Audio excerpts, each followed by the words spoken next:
Hi, I'm John Davidson-Kelly from Osborne Clarke's London office. I'm joined by my colleagues Katrina Anderson, also from our London office, and Connie Ewald from OC Cologne. We're here today to talk about digital regulation. I think it's fair to say that over the last 3 or 4 years, what started off as a stream of digital regulation has turned into what can only be described as a torrent. We started off with regulations such as the Digital Content Directive, the Consumer Omnibus Directive, a bit more niche, but Audiovisual Services Directive and Portability Regulation. And on the horizon, still to come, are laws including the Digital Services Act, the AI Act, the Data Act, to name just a few. We're seeing increasingly challenging times for in-house teams to stay across all of the digital regulations that are in the pipeline. So today, Katrina is going to talk about horizon scanning, and Connie is then going to talk about how to implement some of this digital regulation. Katrina. Thanks, John. Well, as you say, we're seeing more and more digital regulation, and the direction of travel is that we're expecting to see yet more proposals coming through the pipeline.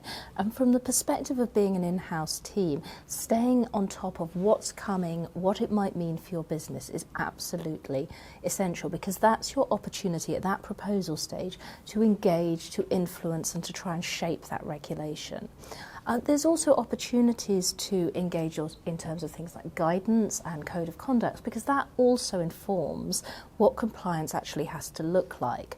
And at Osborne Clarke, we've been helping some of the major tech companies actually monitor the legislation across Europe, engage where necessary, influence, but also to engage with cross-cutting pieces of legislation like we've been seeing in the UK, the revocation bill, to actually flag what the issues might be from a digital business point of view. And I'm going to hand over to Connie to talk about compliance. Thanks, Katrina. I would like to talk about how to implement the new rules into practice. And I would like to use a DSA implementation project, which we just completed for a larger online platform.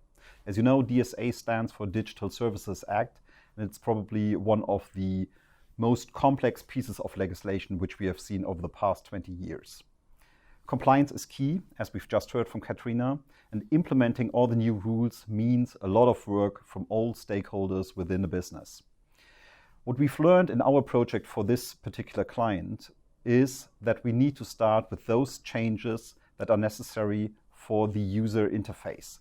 That means we analyze the DSA carefully for those changes that need to be done online in the design of the entire platform, and started implementing them early on, because the web developers just need some lead time for the necessary implementation. We then continued with a detailed analysis of all other obligations, such as the obligation to update your terms of service, transparency obligations, the need to set up internal processes and complaint handling systems. As you can imagine, with these new regulations, there's just not one solution that fits for all clients. A careful discussion with all stakeholders is necessary early on, and then to make an informed decision about the most efficient way on how to implement the new changes.